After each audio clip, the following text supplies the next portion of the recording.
ऐसा कहा जाता है कि आकार में वे कुंभकर्ण से तनिक ही छोटे थे, अर्थात श्री हरि के 7 अवतारों के समय वे उपस्थित थे।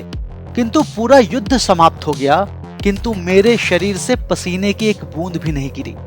उसमें उनकी शक्ति 1 करोड़ सिंहों के बराबर बताई गई है।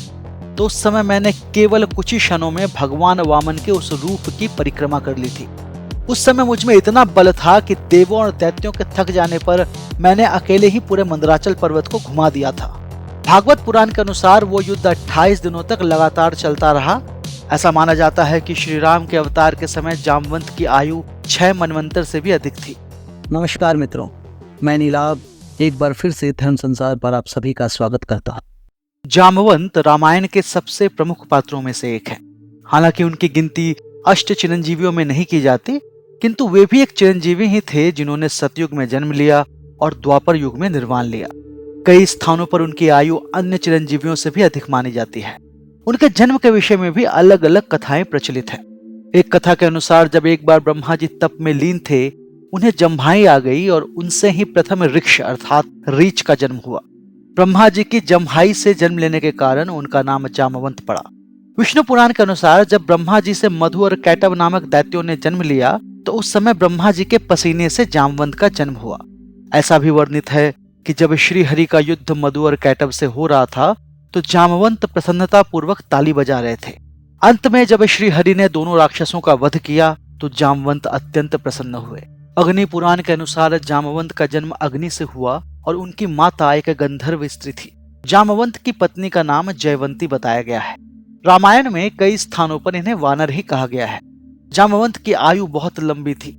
ऐसा माना जाता है कि श्री राम के अवतार के समय जामवंत की आयु 6 मनवंतर से भी अधिक थी। यदि आपको मनवंतर और हिंदू कालगणना के बारे में नहीं पता, तो हमारा ये वीडियो देख ले, जिसका लिंक हमने डिस्क्रिप्शन में दिया है। ऐसा भी कहा जाता है कि जामवंत ने मत्स्य अवतार को छोड़कर कूर्म अवतार से लेकर श्री कृष्ण अवतार तक सभी के दर्शन किए, अर्थात श्री हरि के 7 अवतारों के समय वे उपस्थित थे। यहाँ तक कि उन्होंने प्रथम देवासुर संग्राम में भी भाग लिया था। जामवंत को अत्यंत विद्वान, बुद्धिमान, वेद पाठी और सदा अध्ययन करने वाला बताया गया है।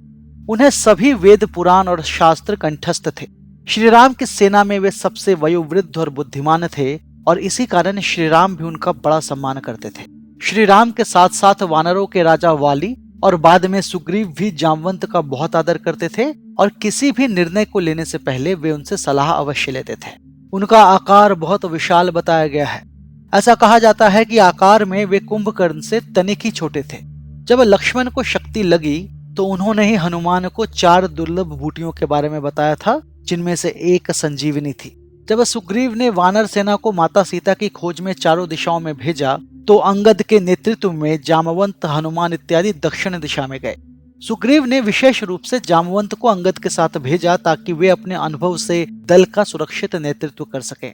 जब सागर तट पर पहुंचकर सभी उस विशाल समुद्र को देखकर हताश हो जाते हैं, तो जामवंत ही हनुमान को उनकी शक्तियों का भान करवाते हैं, जिसके बाद हनुमान समुद्र को लांघते हैं।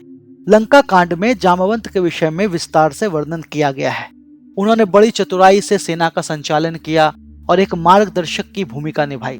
रामचरितमानस के अनुसार उन्होंने युद्ध में यज्ञकूप नामक राक्षस का वध भी किया था। उनकी शक्ति ऐसी थी कि जब उन्होंने रावण से युद्ध किया और उस पर अपने पैर से प्रहार किया, तो रावण मूर्छित हो गया।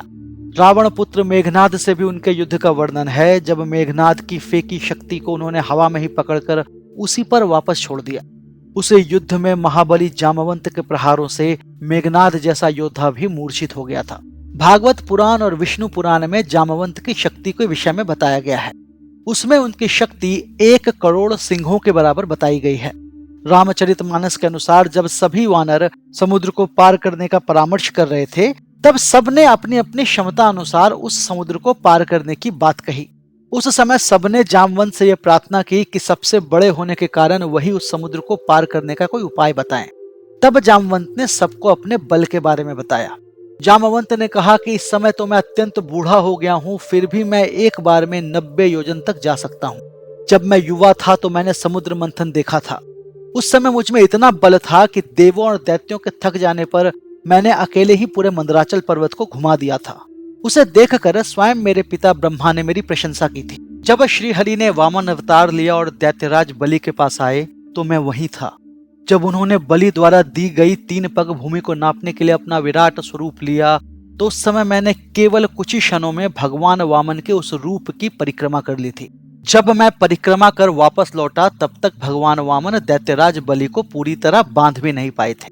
कई ग्रंथों में जामवंत द्वारा भगवान वामन की 21 परिक्रमा करने के बारे में लिखा गया है। यह सुनकर सभी वानरों ने पूछा कि यदि आप इतने शक्तिशाली थे तो आपका बल छीन कैसे हो गया। इस पर जामवंत बताते हैं कि भगवान वामन के पृथ्वी को नापते समय मैं अत्यंत तीव्र वेग से उनकी परिक्रमा कर रहा था, तो अंतिम परिक्रमा के समय मेरे पैर के अंगूठे का नाखून महामेरु पर्वत से छू गया, जिससे उसका शिखर खंडित हो गया। इसे मेरु पर्वत ने अपना अपमान माना और मेरे बल को क्षीण हो जाने का श्राप दे दिया। मेरु महापर्वत पर हमने एक वीडियो पहले ही बना रखा है, जिसका लिंक हम डिस्क्रिप्शन में दे रहे हैं। यदि आपकी इच्छा हो तो उसे वहां जाकर देख सकते हैं।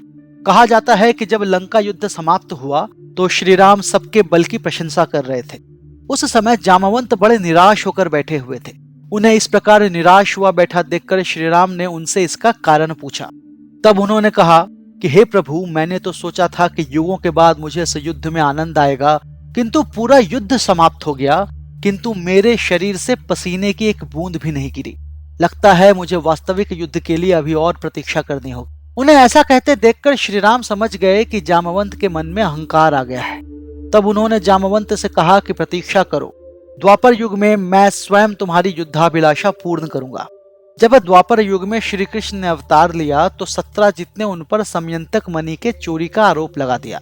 वास्तव में वो मणि सत्राजित का भाई ही ले गया था, जिसे एक शेर ने मार दिया और फिर जामवंत ने उस सिंह को मारकर वो मणि अपनी बेटी को दे दी। जब श्री कृष्ण उस मणि को ढूंढने निकले तो जामवंत की गुफा में पहुंचे। वहां उन्होंने मणि देखी तो उसे लेना चाहा, किंतु इसी बात पर श्री कृष्ण और जामवंत में घोर युद्ध हुआ। भागवत पुराण के अनुसार वो युद्ध 28 दिनों तक लगातार चलता रहा।